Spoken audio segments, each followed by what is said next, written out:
Hello guys, தான் வந்து நம்ம பிளான் சர்ஜரியிலேருந்து ரொம்ப நாள் கழித்து வீடியோ எடுக்கிறோம். இதோ பாருங்கள், நம்மக்கிட்ட வந்து இருக்கிற செடிங்களை வந்து நான் இந்த வீடியோவில் காட்டுறேன். நம்ம வந்து நிறைய அட்வான்ஸ்மெண்ட் பண்ணியிருக்கோம். இது வந்து நம்ம வச்சுருக்கிற புதினா, இது வந்து நான் தண்ணியில் போட்டு வச்சு அதுக்கப்புறமா அதை முளைக்க வச்சேன். அப்புறம் இது வந்து நம்ம கேக்டஸ் உடஞ்சிருச்சுன்னு போன வீடியோவில் சொல்லியிருப்போம், அதுவும் நல்லா வளர்ந்துருச்சு. அதுக்கப்புறம் நம்மக்கிட்ட சர்க்குலண்ட்டும் அப்புறம் ஸ்பைடர் பிளான்ட்டும் இருக்குது. ஸ்பைடர் பிளான்ட் பாருங்கள் நல்லா வளர்ந்துருச்சு, இந்த மாதிரி பூவும் வைக்க ஆரம்பிச்சிருச்சு. அதோட பூ கூட காட்டுறேன், இந்த பாருங்கள் இங்கே இருக்குது. அதுக்கப்புறம் பார்த்தீங்கன்னா நம்மக்கிட்ட மதர் ஆஃப் 1000 நிறைய செடி வச்சிருச்சு. வாங்க அதெல்லாம் பார்ப்போம். இது பாருங்கள் உள்ளே ஃபுல்லாக செடி தான், எல்லாமே இதுக்கிட்ட இருந்து வந்த குட்டி தான். அடுத்து பார்த்தோன்னா நம்ம வெண்டைக்காய், இது ஆல்ரெடி ஒரு காய் காய்ச்சி முடிச்சிருச்சு. ஆனால் ஏன்னு தெரியல, வர மொட்டைலாம் காஞ்சி போயிடுது. இந்த மொட்டாவது காயாகுதான்னு பார்ப்போம். அடுத்து நம்ம ஜேடு நல்லாவே வளர்ந்துருச்சு தொட்டியில் வச்சதுக்கப்புறம்.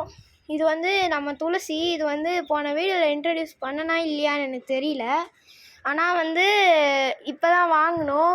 இது வந்து ஒரு செடி 30 ரூபான்னாங்க. அதோ சின்ன இவ்வளோ தான் இருந்தது, இப்போ வந்து நல்லா வளர்ந்துருச்சு. அதுக்கப்புறம் பட்ரோஸ் நம்ம வந்து கட் பண்ணதுக்கப்புறமா இப்போ புதுசாக துளுத்து நல்லா வளர்ந்துருச்சு. இங்கேயும் பாருங்கள். அடுத்து இதான் நம்ம லெமனு. இங்கே இருந்த செடி எங்கடா அப்படின்னு கேட்டிங்கன்னா என்ன சொல்கிறது, பிடுங்கி போட்டேன் காய்ஸ். ஏன்னா வந்து அது இதுக்கப்புறம் பூவே வைக்காதுன்ட்டாங்க எங்கள் அம்மா. அதே மாதிரி அது பூவும் வைக்கலை. அதனால் லெமன் செடி மட்டும் வளரட்டும்னு வச்சிட்டேன். இங்கே இருந்த மாங்காய் செடியும் பிடுங்கிட்டேன், ஏன்னா ஆல்ரெடி 2 மாங்காய் இருக்கிறதுனால. அப்புறம் நம்ம வெத்தலை செடியும் நல்லா தான் வளர்ந்துட்டுருக்கு. அப்புறம் இது வந்து நம்ம முன்னாடியே வச்சுருந்த மாங்காய் செடி. காய்ஸ், நமக்கு சோகமான விஷயம் என்னென்னா நம்மளோட ட்ராகன் ஃப்ரூட்டில் பூச்சி அடிச்சிருச்சு காய்ஸ். பாருங்கள், நான் இங்கே உடஞ்சிருச்சுன்னு சொல்லியிருந்தேன், அதனால் இவ்வளோ பெருசு வளர்ந்துருக்கு பாருங்கள். ஆனாலும் கீழே இருந்து நத்தை வந்து பார்ட்டெல்லாம் சாப்பிட்டுச்சு காய்ஸ். இந்த ஒரே ஒரு தண்டு, இந்த உடஞ்ச தண்டு மட்டும்தான் இப்போ உயிரோடு இருக்குது. அது என்ன வளருமா வளராதான்ட்டு கமெண்ட்ஸில் சொல்லுங்கள் காய்ஸ். அப்புறம் வந்து நம்ம ஜீசி நல்லா வளர்ந்துருச்சு பாருங்கள், இலெல்லாம் விட்டுருச்சு. அப்புறம் நான் வந்து சும்மா பட்ரோஸ் நானே பர்சனலாக வளர்க்கலான்னு தனியாக நட்டு வச்சேன். அப்புறம் டர்ட்டில் வைனும் நம்ம தனியாக ஒரு தொட்டியில் வச்சாச்சு.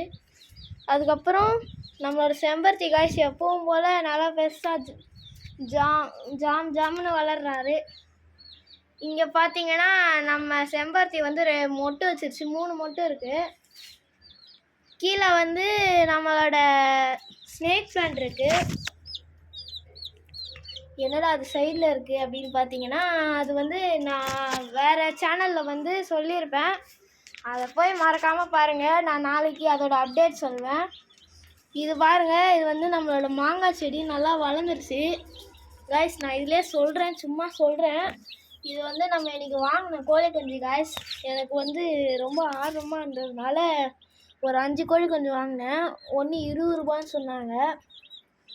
ஸோ ஓகே காய்ஸ், நம்ம வந்து ஃபைனலாக மணி பிளான்ட்டை மட்டும் பார்த்துட்டு போயிடலாம். பாருங்கள், இதான் நம்மளோட மணி பிளான்ட்டு நல்லா வளர்ந்துருச்சு. ஸோ ஓகே காய்ஸ், நம்ம அடுத்த வீடியோவில் சந்திக்கலாம். பாய்.